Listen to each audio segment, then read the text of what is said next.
మూడుముళ్ళ బంధం episode 205. Hi friends, story చూసి ఎలా ఉందో తప్పకుండా కామెంట్ చేయండి. వీడియోని లైక్ చేయడం మాత్రం మర్చిపోకండి.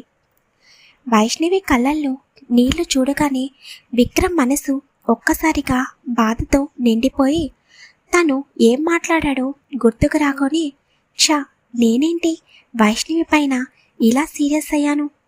తను ఇప్పటికే చాలా ఫేస్ చేసింది. నేను తన విషయంలో ఇలా రియాక్ట్ అవ్వకూడదు అని అనుకుంటూ వెంటనే వైష్ణవి కళ్ళు తుడిచి, ఏ రాక్షసి, ఇప్పుడు నేనేదో సరదాగా అన్నాను, ఎందుకిలా ఏడుస్తున్నావు?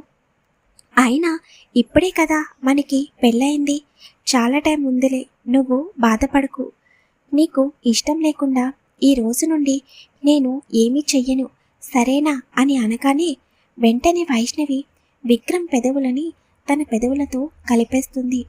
వైష్ణవి అలా చేస్తుందని ఊహించని విక్రమ్ ఒక్కసారిగా షాక్ అయితే వైష్ణవి కిస్ చేయడం రాక ఎలా చేయాలో అర్థం కాక అలాగే పెదవులను నిలిపి ఉంచడం వలన విక్రమ్ చిన్నగా నవ్వుకుని వైష్ణవిని దూరం జరిపి వైష్ణవి తలపై చిన్నగా కొట్టి కిస్ చేయడం కూడా రాదు, నీకు చాలా నేర్పించాలి అని అల్లరిగా అంటాడు.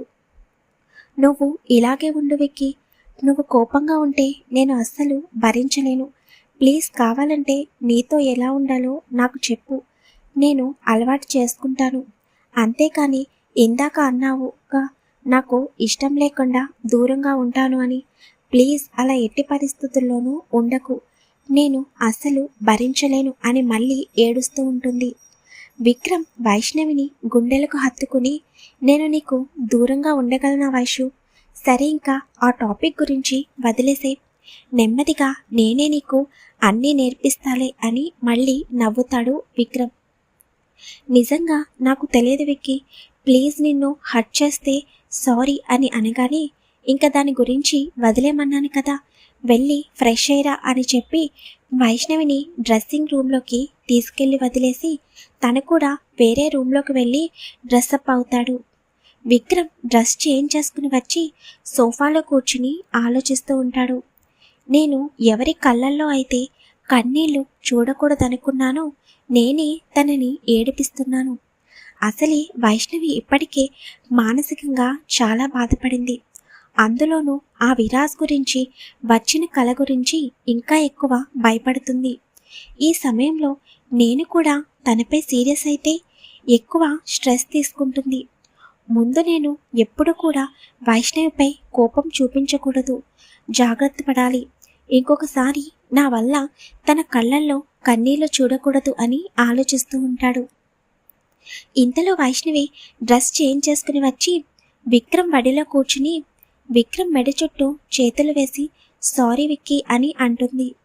నేనే నీకు సారీ చెప్పాలరా, కోపంలో ఏదో అనేశాను, అస్సలు పట్టించుకోకు, సరేనా అని అనగానే వైష్ణవి విక్రమ్ నుదుటిన ముద్దు పెట్టుకుని, నా విక్కీ గురించి నాకు తెలుసు, నేను నిన్ను డిసప్పాయింట్ చేశాను, ఇంకొకసారి ఇది రిపీట్ అవ్వదు చూడు, నీ వయసు ఎలా మారిపోతుందో అని గలగల నవ్వుతుంది. వైష్ణవి నవ్వును చూస్తే అలాగే మైమరిచిపోయి చూస్తూ ఉండిపోతాడు విక్రమ్.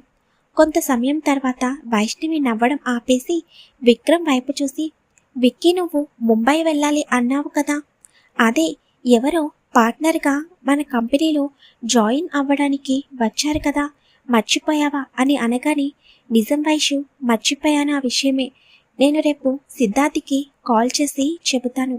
ఇక్కడ రిత్విక్ సెట్ అయిన తర్వాత అమృతని తీసుకుని వెళ్ళి రిత్విక్తో మాట్లాడాలి, తర్వాత ముంబై వెళ్ళాలి అని అనగానే, మరి నేను కూడా వస్తాను అని అడుగుతుంది వైష్ణవి.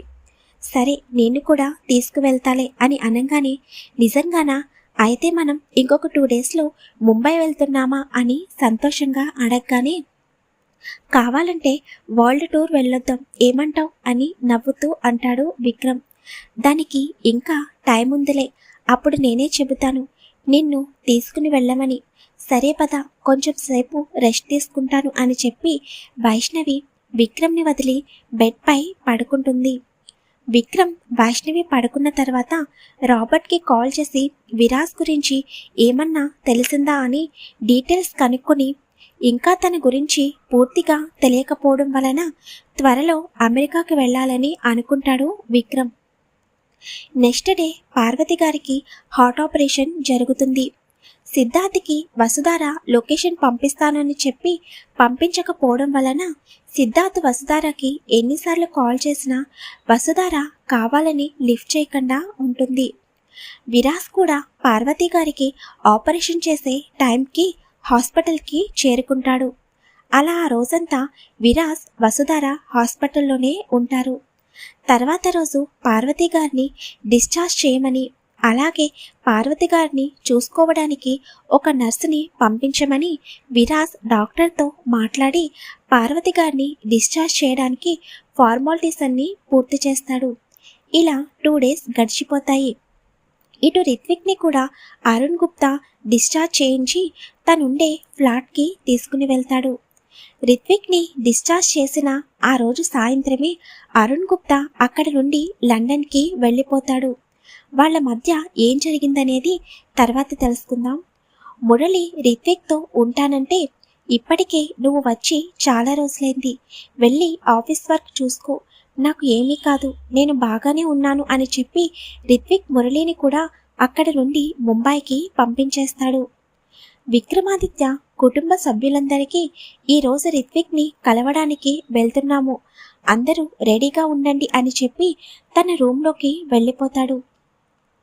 వైష్ణవి విక్రమ్ వైపు చూసి, విక్కీ ఇప్పుడు రిత్విక్తో అమృత గురించి ఎలా మాట్లాడాలి? ఒకవేళ రిత్విక్ అమృతని నెగ్లెక్ట్ చేస్తే తను తట్టుకోగలదా అని వైష్ణవి అడగగానే, వైషు అమృతకి రిత్విక్ గురించి తెలుసు కదా, తనని ఎలా దారికి తెచ్చుకోవాలో అమృతకి తెలుసు. ఒకవేళ రిత్విక్ గుర్తులేదు అని అంటే అమృత వదిలేస్తుందని అనుకుంటున్నావా? ఎలాగైనా రిత్విక్కి గతం గుర్తుకు వచ్చేలాగా చేస్తుంది. నువ్వు ఎక్కువగా ఈ విషయాల గురించి ఆలోచించకు. తప్పకుండా అమృత రిత్విక్ తొందరలో ఒకటవుతారు. వాళ్ళిద్దరి పెళ్ళి మనం దగ్గరుండి చేయిస్తాము, సరేనా అని అనగానే, నీ మాటే నిజం అయితే చాలు విక్కీ, అంతకన్నా సంతోషం ఏమీ ఉండదు. రిత్విక్ జీవితం మరియు అమృత జీవితం ఇద్దరు సెట్ అయిపోతారు. ఇంకా తర్వాత తరుణ్ అన్నయ్య గురించి ఆలోచించాలి అని అనగానే, అవును, తరుణ్కి కూడా ఒక మంచి అమ్మాయిని చూసి పెళ్లి చేయాలి అని అంటాడు విక్రమాదిత్య. ఇంతలో తరుణ్ అక్కడికి రావడం, వీళ్ళిద్దరి మాటలు వినడం జరగగానే, ఏంటి బావా నా గురించే మాట్లాడుకుంటున్నారు అని అంటాడు తరుణ్. అవునరా, నీకు కూడా ఒక అమ్మాయిని చూసి పెళ్లి చేసేస్తే సరిపోతుంది అని విక్రమ్ అనగానే, బావా నాకు ఇప్పుడప్పుడే పెళ్లి చేసుకోవాలని లేదు, ఇంకొకసారి ఈ టాపిక్ గురించి మాట్లాడకండి. ఇప్పుడు నేను ఎందుకు వచ్చానంటే, ఫస్ట్ నేను నీ పర్మిషన్ లేకుండా నీ రూమ్లోకి వచ్చినందుకు సారీ. ఇంకా సెకండ్, ఇప్పుడు రిత్విక్ విషయంలో ఏం చేయబోతున్నావో నాకు అర్థం కావడం లేదు, అందుకే అడగడానికి వచ్చాను అని అనగానే విక్రమ్ తరుణ్ వైపు చూసి, ఏమీ లేదు, అమృతని తీసుకుని వెళ్ళి రిత్విక్కి ఎదురుగా ఉంచడమే.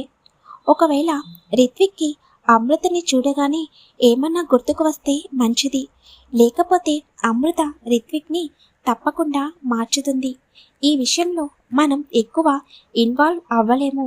ఆల్రెడీ అరుణ్ గుప్తా ఇండియాకి రావడం, అలాగే ఇక్కడ నుండి వెళ్ళిపోవడం జరిగింది అని అనగానే తరుణ్కి అర్థం కాక, అరుణ్ గుప్తా ఇండియాకి వచ్చాడా అని అంటాడు. అవును, మాకు పెళ్ళైన రోజే రిత్విక్కి యాక్సిడెంట్ అయింది, అలాగే నిన్నే రిత్విక్ని హాస్పిటల్ నుండి డిశ్చార్జ్ చేయడం జరిగింది అని విక్రమ్ చెప్పగానే, ఏంటి రిత్విక్కి యాక్సిడెంట్ అయిందా, ఇప్పుడు ఎలా ఉంది బావా అని అడుగుతాడు తరుణ్. ప్రెజెంట్ అంతా బాగానే ఉంది, తను తన ఫ్లాట్లోనే ఉన్నాడు, మనం వెళ్ళి తనతో మాట్లాడదాము, అక్కడ జరిగేదాన్ని బట్టి ఏం చేయాలనేది ఆలోచిద్దాం అని విక్రమ్ అనగానే, సరే బావా, నేను కార్స్ రెడీ చేస్తాను అని చెప్పి తరుణ్ అక్కడి నుండి వెళ్ళిపోతాడు. తర్వాత విక్రమ్, వైష్ణవి, చంద్రమోహన్, రాజేశ్వరి, రామ్మూర్తి, సావిత్రి, సంజయ్, అనూష, అమృత, తరుణ్ అందరూ కలిసి రిత్విక్ ఫ్లాట్కి స్టార్ట్ అవుతారు. మరి రిత్విక్కి అమృతని చూడగానే తన గతం గుర్తుకు వస్తుందా? అసలు రిత్విక్ ప్లాట్లో ఏం జరగబోతుంది అనేది టుమారో మార్నింగ్ ఎపిసోడ్లో తెలుసుకుందాం. తప్పకుండా మీ కామెంట్స్ అనేవి కామెంట్ బాక్స్లో టైప్ చేయండి. Thank you very much. వీడియోని లైక్ చేయడం మాత్రం మర్చిపోకండి.